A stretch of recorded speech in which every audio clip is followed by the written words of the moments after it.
Kung ako ang asawa ng presidente, I will do everything para maging successful yung aking asawa. Hindi na ako makikipag-away. Mga kabayan, isa lang yan sa mga mabibigat na komento at pasaring ng ilang mga senador dito kay First Lady Araneta Marcos. Ito ay matapos magsalita ang First Lady na badshot na siya kay Vice President Inday Sara Duterte. Sabi ni Senador Cynthia Villar, kung siya ang asawa ng presidente, hindi na siya makikipag-away. Sa halip ay tutulungan na lang niya ang kanyang asawa para sa kaunlad ng bayan sa pamamagitan ng paggawa ng iba't ibang project at para mahalin ng tao ang ating presidente. Huwag na mag-away, gumawa na lang ng mga project na makakatulong sa tao para mahalin ng mga tao lalo yung ating presidente. Kung ako ang asawa ng presidente, I will do everything para maging successful yung aking asawa. Hindi na ako makikipag-away. Matatandaan na nagkomento rin si Pangulong Bongbong Marcos Jr. sa naging pahayag ng kanyang asawa at sinabing unawain na lang ng publiko itong si First Lady Liza Araneta Marcos dahil hindi ito sanay sa politika. Ang First Lady hindi sanay sa politika yan eh. Kami manhid na kami dyan sa mga insulto, kung ano-ano, personal na insulto, ay policy, lahat. Manhid. Hindi siya galing sa political family. Kaya siguro siya still has to learn na magpalagpas ng konti.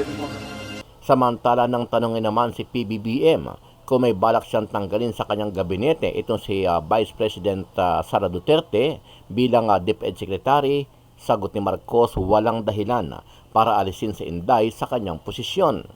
Ayon naman kay Attorney Harry Roque, hindi kayang digwakin ni PBBM itong si VP Sara sa kanyang gabinete dahil malaki ang tulong nito sa kanya bilang katandem dahil ito ang nagpanalo sa kanyang kandidatura noong nakaraang eleksyon bilang Pangulo ng Bansa. Nagpapasalamat siya na napaka-protective ng kanyang misis. Ibig sabihin, nagpapakita yan, hindi niya po pwedeng taluhin sila.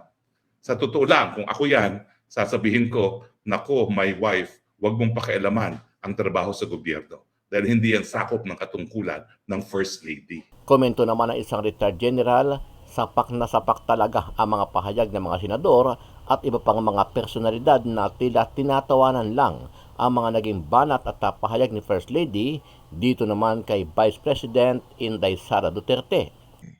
Grabe, sapak, napasapak. Grabing sampal. I hope marinig ito ni First Lady Liza. Ayun, napakasimple yung pasaring. Kung ako ang asawa ng presidente, hindi ako makipag-away. Gagawa ako ng mga bagay-bagay na makakatulong sa sambayan ng Pilipino para ang mga tao mahalin nila ang presidente. Ano ang masasabi mo dito, kabayan? Sama-sama natin panoorin ang buong video at pakikomment nyo po ang inyong mga reaksyon at sariling opinyon. Pero bago yan, muli po ako nag-iimbita sa mga hindi pa po nakasubscribe sa ating channel na Kabayan News PH, pakipindot po ang subscribe button at pakiclick na rin ang notification bell para lagi kayong updated sa mga bagong upload natin legit at napapanahong balita. Maraming pong salamat.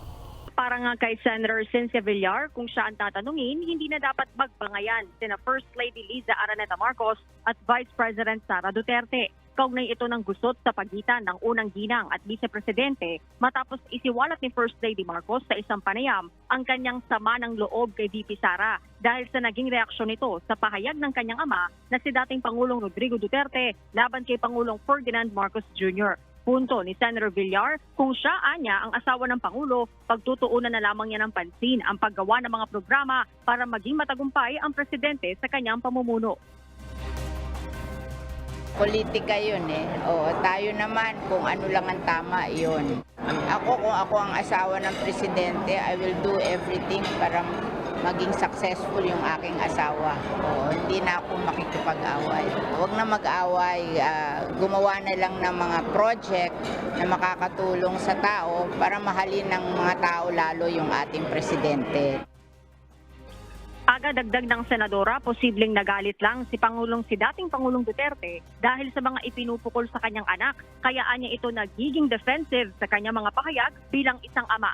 Well, ngayon po, anong pag-uusapan natin? Ang bilis ng pangyayari. Bad shot, si Inday Sara, sumagot ang Inday Sara, walang kinalaman ang kanyang mga sinasabi sa aking mandato bilang isang public official. Mag-uusap kami ng pribado ng presidente at ngayon naman po, sumagot na ang ating PBBM doon sa mga nagsasabi na dapat tanggalin na raw or magbitiw na si VP Sara bilang kalihim ng Department of Education. Well, ang personal na paninindigan ko, bakit magbibitiw ang best performing secretary ni PBBM? Pag tinanggal dyan si Inday Sara, edi wala nang kasing galing na sekretary at departamento matitira. Ang may iwan na lang dyan, mga DOTR, mga DSUD, ay naku po, wag na tayo mag-usap tungkol dyan. Pero anong sabi ni PBBM? Ito po, babasahin ko ha. Sabi niya, any of the cabinet secretaries will be replaced kapag hindi nila ginagawa ang mga trabaho niya. All other things are not part of the discussion. Kapag hindi na kaya, nagkasakit, sabihin mo na lang, papalitan ka namin. Kapag hindi talaga marunong o kurap, tatanggalin ka talaga namin. Hindi naman ganun si Inday Sara.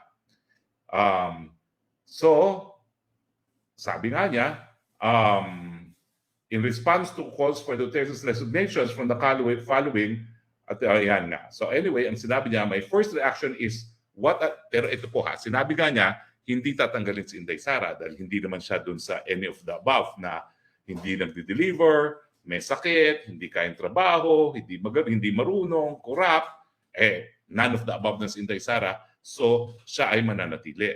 Pero tignan mo, binalansi niya dahil lang pumula kay Inday Sara ay ang sarili niyang may bahay. Ito naman ang sabi niya, my first reaction is what a lucky husband I am that I have a wife na very protective sa akin. Kapag may nakitang hindi magandang sinabi tungkol sa akin, she gets very upset. We cannot blame her. So nanimbang ang PBBM. Hindi niya tatanggalin si Inday Sara, pero thank you, my love Lisa, dahil ikaw ay overprotective. Bakit kaya ganito ang naging posisyon ni PBBM? Well, yung kanyang kontra na napakaswerte niya, nagpapakita talaga na talagang napakalaki ng impluwensya ni Lam. Hindi niya po pwede baliwalain ang mga sinasabi ni Lam. Sinabi lang niya na hindi niya tatanggalin si VP Sara, pero naku, nagpapasalamat siya na napaka-protective ng kanyang misis. Ibig sabihin, nagpapakita yan, hindi niya po pwedeng taluhin si Lam. Sa totoo lang, kung ako yan, sasabihin ko, naku, my wife, wag mong pakialaman ang trabaho sa gobyerno dahil hindi yan sakop ng katungkulan ng First Lady.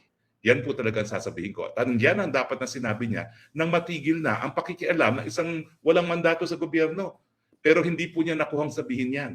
Bagamat sinabi niya na hindi dapat tatanggalin si Inday Sara, hindi niya nakuhang sabihin tumigil sa paghihimasok sa mga bagay-bagay na hindi dapat pinaghihimasukan ng walang mandato ng isang First Lady.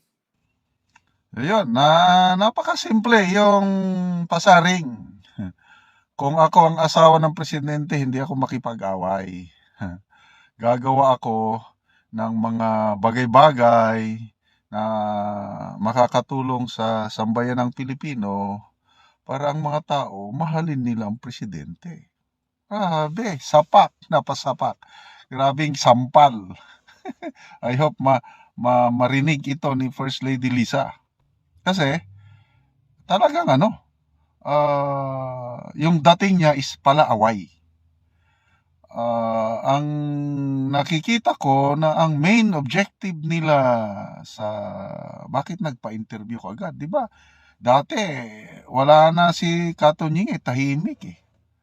Biglang pumapil, biglang ang intention nila na nakikita ko is para bang ipalabas nila na ang First Lady mapagmahal, gusto niyang tulungan ng presidente. Wala eh. Maganda naman sana yung parang pakita na down to earth siya na housewife. Kaya tingnan yung damit niya, hindi siya naghanda, normal lang na damit, parang damit ng katulong.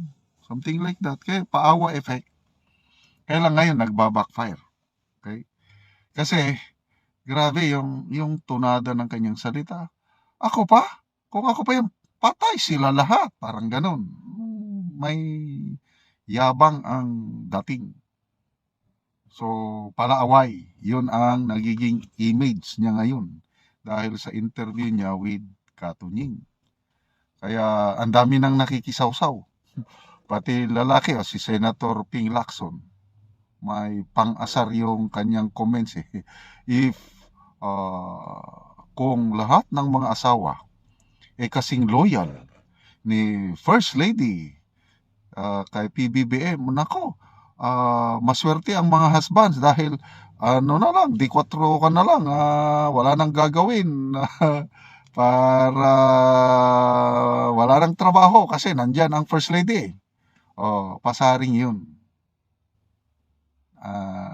Ang interpretation ko yun, yung comment ni Senator Ping Lacson is, ang talagang namumuno si First Lady. Siya ang mas powerful, parang ganon. Kasi siya ang umaastang presidente. Sino pa? Si Super Ate Manang Aimee. Press ka pa ba? Although hindi niya binanggit, yung kanyang short video na gumanon lang ang buhok na Fresh Friday, pasaring yun yung, sabi niya, cute pa rin tayo. Sabi niya, anong cute? Mukha, kulubot. Cute? Nako, ang tunay na cute si Manang Aimee dahil 68 years old na siya, talagang presko pang mukha.